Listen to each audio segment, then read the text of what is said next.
बिस्मिल्लाहिर्रहमानिर्रहीम। मेरे पीआईए के गयूर मेहनत कशो अस्सलाम वालेकुम। मेरे दोस्तों, मेरे साथियों, पीआईए की मौजूदा सूरत हाल पे चंद गुजारिशात जो मैं अपने साथियों, अपने मेहनत कशों से के साथ गोश गुजार करना चाह रहा हूँ। मेरे साथियों, मार्केट के अंदर कुछ खबरें फैलाई जा रही हैं जिनसे हमारे मेहनत कशों के बहुत सारे सवालात हैं जो डेली हमें मैसेजेस पे और कॉल करके पूछे जा रहे हैं। तो हमने सोचा कि मैं अपनी लीडरशिप की तरफ से एक मैसेज जो हमारा बयानिया है, जो मौजूदा सूरत हाल पे चंद गुजारिशात हैं, वो अपने मेहनत कशों के साथ बयान करता चलूँ। मेरे साथियों, जैसे कि आप माजी में जो हुआ, किस तरह जब एयर मार्शल साहब पीआईए के अंदर तशरीफ लाए, किस तरह हमारे खिलाफ एक जहर उकसानी की गई, हमें चोर साबित करने की कोशिश की गई और हर जगह हमारे किरदार कशी की गई। और हमने उस वक्त भी एयर मार्शल साहब को ये वाज़ेह पैगाम दिया था कि people's unity of PIA employees और उसका मेहनत कश, उस पर एतमाद करने वाला मेहनत कश जो पीआईए के अंदर काम कर रहा है, पीआईए की तबाही बर्बादी में उनका रत्ती बराबर भी किरदार नहीं है। जो पीआईए की तबाही और बर्बादी के जो असल कारण हैं, हमने उन लोगों की, उन कल्पर्ट्स की उस दौर में भी निशानदेही कही। गो कि उस वक्त वो लोग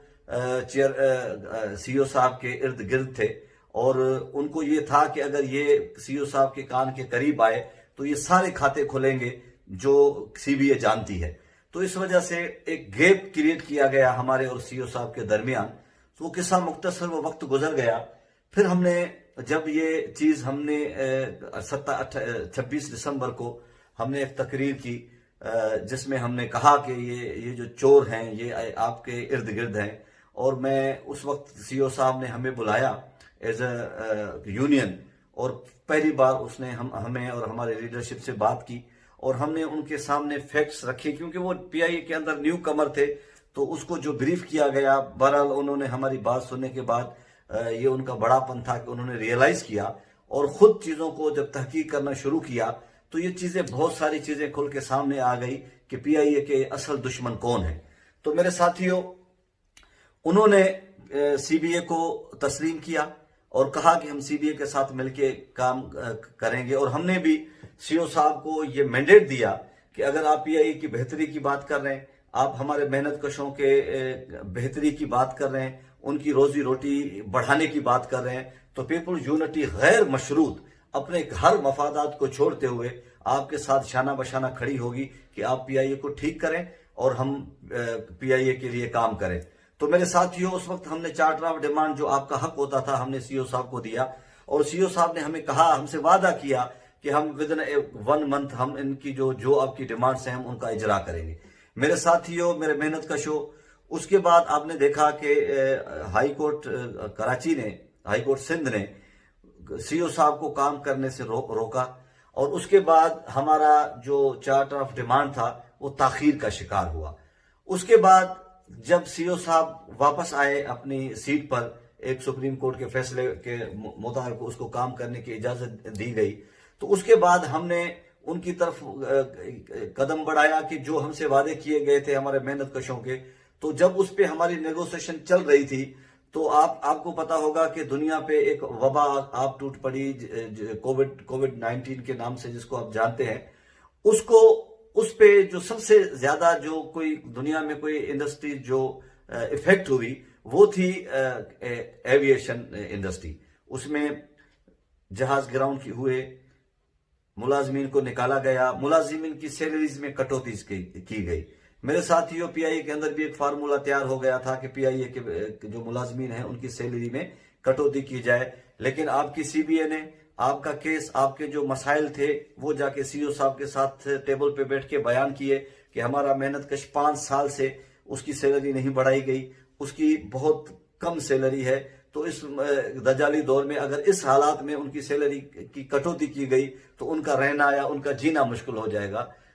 मैं उस शुक्रिया भी अदा करता हूं जनाब एयर मार्शल अरशद मलिक साहब का उस बात पर कि उन्होंने हमारी बात को तरजीह देते हुए, वेटेज देते हुए ये कहा कि मैं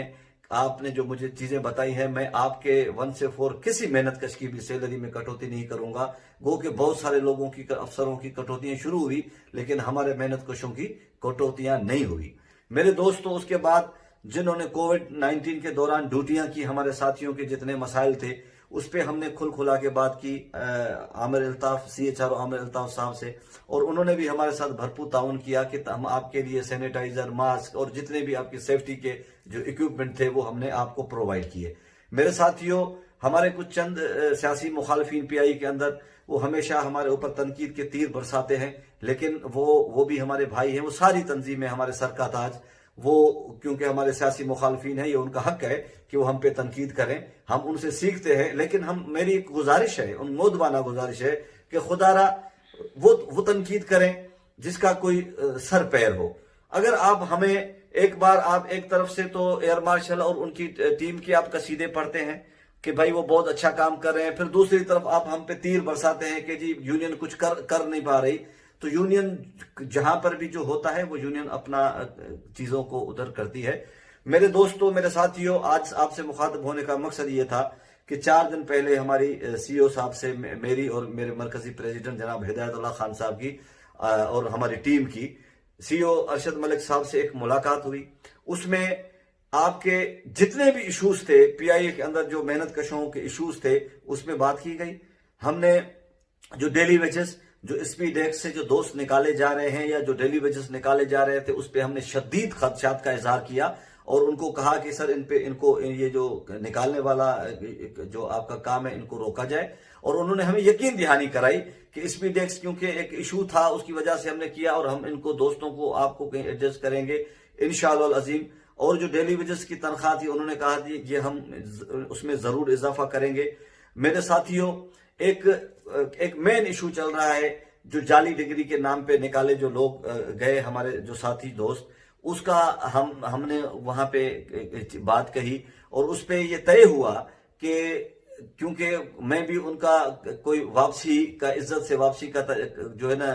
तरीका ढूंढ रहे थे हम, और एयर मार्शल ने भी कहा कि मुझे भी एहसास है कि जिनकी नौकरियां गई हैं, लेकिन ये अभी केस सेनेट के अंदर है, तो आप ये मेरा साथ दे कि आप अपने सेनेटर्स को कहें कि हमें वो कोई अपना डायरेक्शन दे जिसपे हम चलें, ताकि इनका वापसी का सिलसिला आ सके। हमने उस जो इशू था उसको भी वहां पे एड्रेस किया। मेरे साथियों,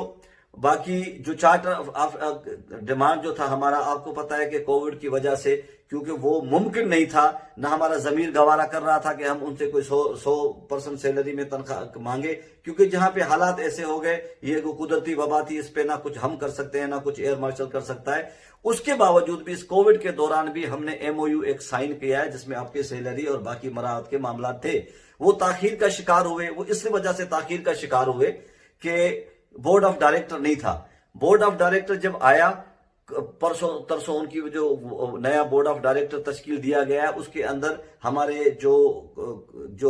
MOU था उसको रखा गया और एज सुन एज पॉसिबल इंशाल्लाह वो चीजें हम आपके हवाले करेंगे। मेरे दोस्तों, हमारे केबिन क्रू के अलाउंसेस का इशू था, जो हमने किया कि वो ऑन द ग्राउंड वो जो है ड्यूटी से आएंगे तो वो वहां पे जाके काउंटर पे अपना लेंगे। ये पहले नहीं था, ये हमने कराया ड्यूरिंग कोविड कि वो मिले। उसके अंदर कुछ इश्यूज आ रहे थे फाइनेंस में, उन्होंने कहा कि हम उसको अपडेट कर रहे हैं, तो हमने ये मुतालबा किया कि उसमें जो बाकी चीजें हैं, क्योंकि उनका गुजारा नहीं होता, उनके डॉलर्स रुके हुए हैं, तो हमने CEO साहब को रिक्वेस्ट की और उन्होंने CHRO साहब को कहा, और CHRO साहब का भी मैं शुक्रिया अदा करता हूं कि उन्होंने CFO साहब से कहा और उन्होंने हमें ये वादा किया कि विद इन 2 वीक्स जो 3 महीने के जो डॉलर्स, रुके हुए डॉलर्स हैं, वो हमारे केबिन क्रू के अजरा होंगे। और उसमें हमारे जो इंजीनियरिंग सेक्शन के कुछ मसाइल थे, उस पर भी हमने बात की और 2-4 दिनों के अंदर उन पे भी जितने भी खदशात थे उनको हम दूर करेंगे। हमारे केटरिंग के साथी जिनको एक शदीद खदशात थे कि हमें कोई प्राइवेटाइज किया जा रहा है, हमें बेचा जा रहा है, मेरे दोस्तों, मेरे साथियों, एक बात वाजे हो जाए कि पीपुल्स यूनिटी कभी भी कंप्रोमाइज नहीं करेगी किसी प्राइवेटाइजेशन पे, किसी डाउन साइजिंग पे। अगर हमने CEO साहब के साथ जो चलने का वादा किया है, वो इस बात पे वादा किया है कि वो अगर PI की बेहतरी करेगा तो हम शाना बाशाना चलेंगे। अगर कहीं पे भी कोई गवर्नमेंट का प्रेशर पे मैनेजमेंट ने कोई ऐसा इक़्तिदाम करने की कोशिश की जिसके अंदर हमारे मेहनत कशों का, मेरी एयरलाइन का कहीं पे कोई नुकसान हुआ, हमने देखा, तो उसमें पीपुल्स यूनिटी हर मुआहदे से, अपने हर बात से आजाद है और हम अपना लाहे अमल बना के उनके उन इक़्तिदाम को रोकेंगे। तो एक चीज को रोजे रोशन की तरह ये वाज़ेह कर ले कि आपकी पीपुल्स यूनिटी ने कभी भी आपके मफाद पर, आपकी एयरलाइन पर, आपकी नौकरी पर न सौदेबाजी माजी में की, न आगे करेगी।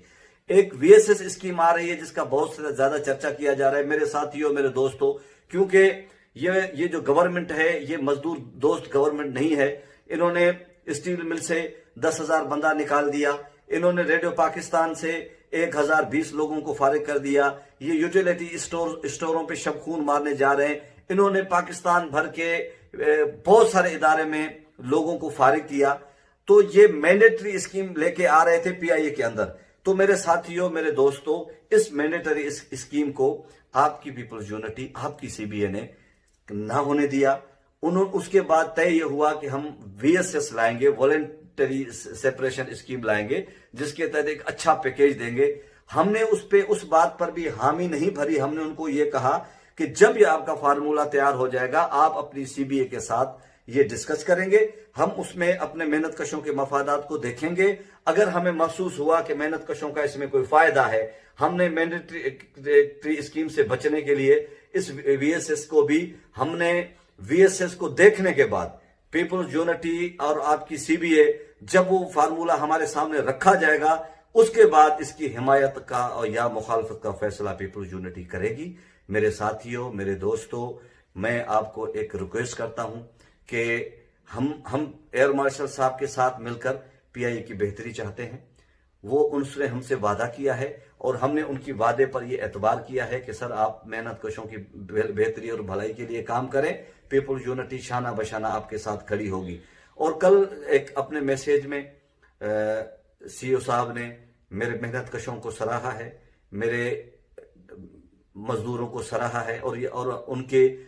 बिठाई हुई CBA के इस्तेहकाक की बात की है कि मैं CBA का एहतराम करता हूं और मैं उनको, अपने मेहनत कशों को साथ लेके चलूंगा। तो मैं और मेरी लीडरशिप आपके इन अल्फाज का खैर मकदम करती है कि आपने हमारे मैंडेट को तस्लीम किया, आपने हमें रिस्पेक्ट दी। हम अपने मेरे मेहनत कशों, मेरे PIA के मेहनत कशों, आप PIA में मेहनत करो। और ये जो चोरी चकारी का निजाम जो लोग कर रहे हैं, तो हमने अपने मेहनत कशों का हमेशा चेहरा खूबसूरत बनाकर पेश किया है और हमने कहा है कि हमारे लोग चोर नहीं हैं। तो मेरे साथियों, आप ऐसी एक्टिविटीज में इन्वॉल्व ना हो। ये वाज़ेह रहे कि पीपल्स यूनिटी आपके हर मसाइल पे आपके साथ खड़ी होगी, लेकिन अगर कोई बदनवानी में, कोई किसी चोरी में अगर कोई शामिल हुआ तो पीपल्स यूनिटी उससे अपना लातलकी का इजहार करेगी, क्योंकि पीपल्स यूनिटी एक बाकिरदार तंजीम है और हमसे जुड़ा हर शख्स बाकिरदार है। हम उनको बताते हैं कि हमारे लोग मेहनत कश हैं, वो PIA के लिए मेहनत करते हैं। और मेरे फ्लाई सर्विस के साथियों और जो कॉन्ट्रैक्टर साथी थे, मैं जो 6-8 और 6-7, उनके लिए भी हम उनकी भी बात कर रहे हैं और इंशाल्लाह उनके लिए एक खुशखबरी होगी जो 2-4 दिनों के अंदर इंशाल्लाह पीपल्स यूनिटी की क़यादत आप तक वो पहुंचाएगी। हम आपके हर मसाइल पे बात कर रहे हैं, हम आपकी हर बात पर बात कर रहे हैं। आपकी तनख्वाहें, आपके जितने भी मराहत हैं, जो मौजूदा PIA की हालत है, जो उसकी कैपेसिटी है, उसमें इंशाल्लाह हम आपको पहुंचाएंगे। और मैं आपसे वादा करता हूं, एक बार दोबारा वादा करता हूं कि अगर आपकी एयरलाइन को इस हुकूमती किसी IMF के एजेंडे पर यह बात तय हुई कि PIA को बेचा जाए या PIA के किसी हिस्से को बेचा जाए या मैंडेटरी स्कीम लाकर PIA से मेहनत कशों को फारिग किया जाए, तो मेरा आपसे वादा है कि पीपल्स यूनिटी मैदान में उतरेगी और इंशाअल्लाह जो भी उसमें ताकतें होंगी हम उनका रास्ता रोकेंगे। मेरे साथियों, हमने मिलजुल के इस मौजूदा मैनेजमेंट जो हमसे वादे कर रही है कि हम PIA की बेहतरी करना चाहते हैं, तो इंशाअल्लाह ये CBA और PIA का मेहनत कश भी वादा करता है कि हम PIA की बेहतरी के लिए दिन रात काम करेंगे और हम इनको दोबारा इसको आसमान की बुलंदियों तक लेके जाने का एक ख्वाब देख के बैठे हुए हैं, उसके लिए हम मेहनत करते हैं। तो मैं इस दुआ के साथ आप दोस्तों से इजाजत चाहता हूं कि अल्लाह रब्बुल आलमीन आपकी एयरलाइन और आपका हामी और नासिर रहे। पाकिस्तान जिंदाबाद, PIA पाइंदाबाद।